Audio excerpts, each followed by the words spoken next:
Hi viewers, welcome to Vasundhara vlogs. ఈరోజు మేము కంచిలో గల బంగారు వెండి బల్లి ఉండే శ్రీ వరదరాజ పెరుమాళ్ ఆలయాన్ని సందర్శించడానికి వచ్చాము. ముందుగా మేము శివకంచి వెళ్ళి శ్రీ ఏకాంబరేశ్వర స్వామిని దర్శించుకొని ఆ తరువాత కంచి కామాక్షి అమ్మవారిని దర్శించుకొని ఇప్పుడు విష్ణు కంచి ఆలయ దర్శనానికి వచ్చాము. సప్తముక్తి క్షేత్రాలలో ఒకటి కాంచీపురం. విశేష పౌరాణిక చారిత్రక నగరం ఈ కాంచీపురం. కాంచీపురం పేరు చెప్పగానే గుర్తుకు వచ్చేది ఇక్కడ గల పురాతన దేవాలయాలు మరియు పట్టు వస్త్రాలు. ఇక్కడ గల దేవాలయాలలో కొన్ని 1000 సంవత్సరాల నాటివి కూడా కలవు. ఇంతటి పురాతన చరిత్ర గల ఈ పట్టణం ఆధ్యాత్మికులకే కాదు, చారిత్రకులకు, షాపింగ్ ప్రియులకు కూడా దర్శించతగినదే. 4వ శతాబ్దం నాటి పల్లవుల నుండి 9వ శతాబ్దం నాటి విజయనగర సామ్రాజ్యం పాలకుల వరకు బ్రిటిష్ రాజుతో సహా అందరు పాలకులు కాంచీపురం పట్ల ఎంతో శ్రద్ధ చూపి దానిని కళాత్మకంగా ఎంతో అభివృద్ధి చేశారు.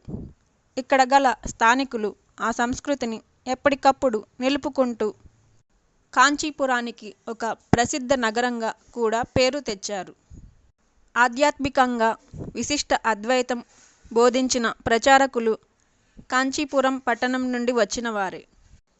ఈ వేదాంత పరస్కూల్ కంచిమాత నుండి పుట్టింది.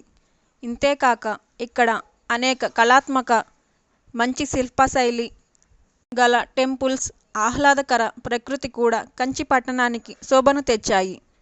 ఎంతో పురాతన చారిత్రక విశిష్టతల నుండి ఆధునిక కాల చరిత్రల వరకు ఈ పట్టణం విశిష్టత కలిగి చిన్న పెద్ద దేవాలయాలతో శోభిల్లుతోంది. అటువంటి ఆలయాల్లో శ్రీ వరదరాజ పెరుమాళ్ ఆలయం ఒకటి. శ్రీ వైష్ణవులకు పరమ పవిత్రమైన 108 దివ్య క్షేత్రాలలో ఒకటి ఈ ఆలయం.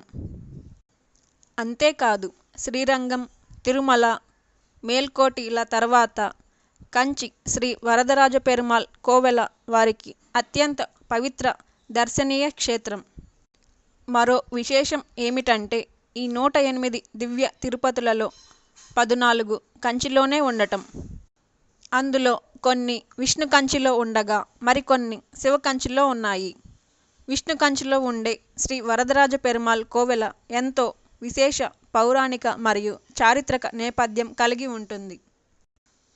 వరదరాజ పెరుమాళ్ ఆలయం కూడా ప్రముఖంగా హస్తగిరి ఆలయం లేదా అత్తియూరాన్ అని అంటారు. విష్ణు భగవానుని గౌరవం కోసం నిర్మించిన ఈ ఆలయం 108 వైష్ణవ దివ్య క్షేత్రాలలో ఒకటిగా ఉన్నది. ఈ దేవాలయం ఉన్న ప్రదేశాన్ని విష్ణు కంచి అని పిలుస్తారు. ఇక్కడ ఈ దేవాలయంలోనే హిందూ మతం పండితుడు అయిన రామానుజాచార్యులు నివసించారని చెబుతారు. ఏకాంబరేశ్వర ఆలయం మరియు ముమ్మూర్తివాసం లేదా 3 హౌస్ వంటి కామాక్షి అమ్మవారి ఆలయం పాటు ఈ ఆలయంను చూడండి.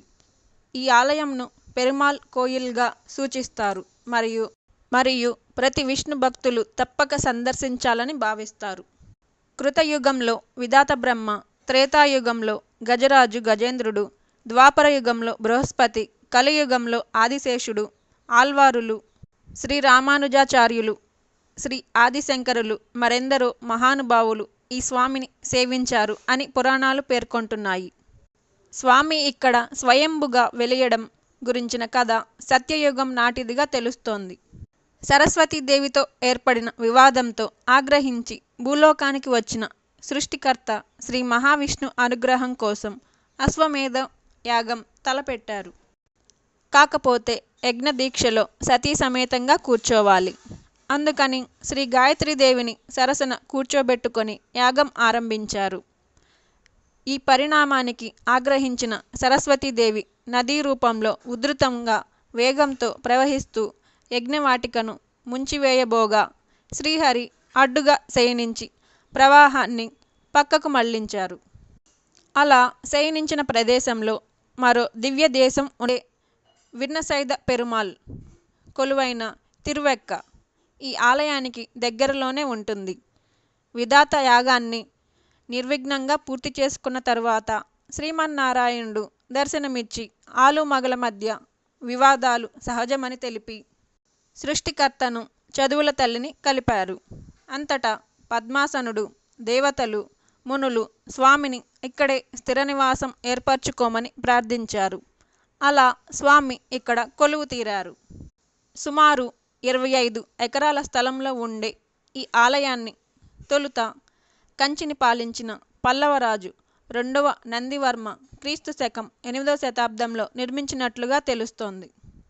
కంచిలోని చాలా ఆలయాలు ఈయన నిర్మించినవే కావడం విశేషం. తరువాత చోళరాజులు పూర్తి స్థాయిలో అభివృద్ధి చేశారని శాసనాలు తెలుపుతున్నాయి. మరెన్నో రాజవంశాలు ఆలయానికి తమ వంతు కర్తవ్యంగా కైకర్యాలు సమర్పించుకున్నారు. కానీ విజయనగర రాజుల కాలంలో పెక్కు నిర్మాణాలు జరిగి ప్రస్తుత రూపాన్ని సంతరించుకున్నది ఈ కోవెల. ఎన్నో తమిళ, తెలుగు మరియు కొన్ని కన్నడ శాసనాలు కనపడటం విశేషం. మొత్తం 3 ప్రాకారాలతో 32 ఉపాయాలు, 19 విమాన గోపురాలు, 300 పైచిలుకు మండపాలతో శోభాయమానంగా ఉంటుంది. అద్భుతమైన శిల్పకళ ఈ ఆలయం సొంతం. ముఖ్యంగా అనంత పుష్కరిణి పక్కన ఉండే 100 స్తంభాల మండప శిల్ప శోభ వర్ణించశక్యం కాదు. ఒకే రాతితో చెక్కిన గొలుసులు, కూర్మ సింహాసనానికి దిగువన అమర్చిన తిరిగే చక్రాలు, స్తంభాలకి చెక్కిన రామాయణ మహాభారత సన్నివేశాలు మహాద్భుతంగా ఉంటాయి. ముఖ్యంగా సందర్శించవలసిన ఉపాలయాలు శ్రీ నారసింహ, శ్రీ రామానుజ ఆళ్వారుల సన్నిధులు. 3వ ప్రాకారంలో కొలువు తీరిన శ్రీ పెరుందేవి అమ్మవారిని దర్శించిన తరువాతే శ్రీ వరదరాజ పెరుమాళ్ దర్శనానికి వెళ్ళాలి. ప్రధాన ఆలయంలో మూల విరాట్టు స్థానిక భంగిమలో దివ్యమైన అలంకరణలో నేత్రపర్వంగా దర్శనమిస్తారు. ముఖమండపంలో విజయనగర రాజుల కాలంలో సహజ వర్ణాలతో చిత్రించిన వివిధ దేవతా రూపాల చిత్రాలు నేటికి చెక్కు చెదరకపోవడం చెప్పుకోదగిన సంగతి. స్వామివారి దర్శనానంతరం వెలుపలకు వచ్చేటప్పుడు పైకప్పుకు ఒక రాతి దూలం పైన చెక్కిన బంగారు బల్లి మరియు వెండి బల్లిని తాకాలి.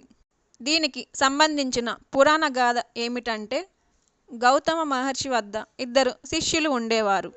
వారు గురువుగారి దేవతార్చనకు కావలసిన పుష్పాలు, ఫలాలు మరియు నీరు ఏర్పాటు చేస్తుండేవారు. ఒకనాడు వారు పెట్టిన నీటి పాత్రలో ఒక బల్లి పడింది. ఆగ్రహించిన మహర్షి వారిని బల్లులుగా జీవించమని శపించారు. తెలియక చేసిన తప్పుకు క్షమించమని వేడుకొనగా ఆయన వారిని అత్తిగిరి క్షేత్రం వెళ్ళి స్వామిని సేవించమని శాప విమోచన తెలిపారు. కొంతకాలానికి ఇంద్రుడు, సూర్యుడు మరియు చంద్రునితో కలిసి శ్రీ వరదరాజ పెరుమాళ్ దర్శనానికి తరలివచ్చాడు. వారి దర్శనంతో శిష్యులకు శాప విమోచనం లభించినది. నాటి నుండి ఇక్కడ వారి రూపాలను ఏర్పరచారు. వీటిని తాకిన వారి సమస్త దోషాలు, పాపాలు తొలగిపోయి ఆరోగ్యవంతులు అవుతారని చెబుతారు. ఈ ఆలయంలో ఉన్న మరో విశేషము ఏమిటంటే, గర్భాలయంలో ఒకప్పుడు అత్తి చెట్టు కాండంతో చేసిన విగ్రహం ఉండేది. చెక్క విగ్రహం. దీనిని బ్రహ్మదేవుని ప్రతిష్ఠగా భావిస్తారు. నిత్య పూజల కారణంగా విగ్రహ రూపం మారుతున్నందున దాని స్థానంలో రాతి విగ్రహాన్ని ప్రతిష్ఠించారు. పాత విగ్రహాన్ని అనంత పుష్కరిణిలో వెండి భోషాణంలో ఉంచి 40 సంవత్సరాలకు ఒకసారి వెలుపలకు తీసి 10 రోజుల పాటు భక్తుల దర్శనార్థం ఉంచుతారు. అనంతరం తిరిగి పుష్కరిణిలో ఉంచుతారు. చివరిసారి ఈ ఉత్సవం జరిగింది 1979వ సంవత్సరం జూలై నెలలో జరిగింది. తిరిగి 2019వ సంవత్సరం జూలై నెలలో అత్తివరద స్వామి దర్శనం మనకు లభించింది. ఈ ఆలయంలో ప్రతి సంవత్సరం వార్షిక ఉత్సవం జరుగుతుంది. స్థానికులకు మరియు విదేశీ పర్యాటకులకు చాలా ప్రసిద్ధి చెందింది. పండుగ ఒక క్రమం తప్పకుండా ఉత్సవాలు ప్రారంభాన్ని గుర్తించడానికి భారీ గొడుగులు ఉపయోగిస్తారు. మరో ప్రధాన పండుగ బ్రహ్మోత్సవంను మే మరియు జూన్ నెలలో నిర్వహిస్తారు. శ్రీ మహావిష్ణువుకు అనుంగు వాహనం గరుత్మంతుడు. వైనతేయుడు పరాక్రమంలో దిట్ట. ఆకాశంలో గరుడిని చూడటం, అతడి మాట వినడం గొప్ప అదృష్టంగా భావిస్తారు భక్తులు. అందుకే తిరుమల కోనేటి రాయుని బ్రహ్మోత్సవాలలో గరుడ వాహనంపై చిద్విలాసమూర్తి విహరిస్తుంటే దర్శించుకోవాలని కోట్లాది భక్తులు కోరుకుంటారు. అయితే కంచి గరుడ సేవ అన్న జాతీయం ఆసక్తికరంగా ఉంటుంది. 108 దివ్యక్షేత్రాల్లో ఒక్కటైన పవిత్రమైన కంచిలో ఆ వైకుంఠనాథుడు శ్రీ వరదరాజ పెరుమాళ్గా భక్తులను అనుగ్రహిస్తుంటాడు. కంచిలో భారీగా ఇత్తడి గరుడ విగ్రహం ఉంటుంది. ఈ విగ్రహం పైనే ఉత్సవమూర్తిని ఉంచి గరుడ సేవ నిర్వహిస్తారు. దానిపై ఉండే స్వామి విగ్రహానికంటే గరుత్మంతుని వాహనం పెద్దదిగా ఉంటుంది. ప్రతి సంవత్సరం బ్రహ్మోత్సవాల సందర్భంగా స్వామివారిని సిద్ధం చేయడం కోసం ఈ ఇత్తడి గరుడ వాహనాన్ని కూడా శుభ్రం చేస్తారు. దాన్ని శుభ్రం చేసే క్రమంలో అలసిపోతుంటారు. స్వామివారి కోసం గరుడిని శుభ్రం చేస్తారు. ఇంత చేసిన ఈయనేమన్నా వరాలు ఇస్తాడా? అదేదో స్వామివారికి చేస్తే మనకెంతో పుణ్యం కదా అని వాపోతుంటారట. ఇదంతా కంచి గరుడ సేవరా నాయనా అని అనుకుంటారట. కాంచీపురం బెంగుళూరుకు 280 కిలోమీటర్ల దూరంలోనూ, చెన్నైకి 72 కిలోమీటర్ల దూరంలోనూ కలదు. రోడ్డు మార్గంలో ఈ పట్టణం అతి తేలికగా చేరుకోవచ్చు. ఈ వీడియో నచ్చితే కనుక లైక్ చేయండి, షేర్ చేయండి. నా వీడియోస్ కొత్తగా చూస్తున్నట్లయితే నా ఛానల్ని సబ్స్క్రైబ్ చేసుకోండి. నెక్స్ట్ వీడియోలో అరుణాచలం దేవాలయం యొక్క విశిష్టత మరియు గిరి ప్రదక్షిణ ఎలా చేయాలి, మోక్ష మార్గంకి మేము ఎలా వెళ్ళాము, అలాగే అరుణగిరి చుట్టూ ఉన్న దేవాలయాల గురించి మీకు తెలియజేస్తాను.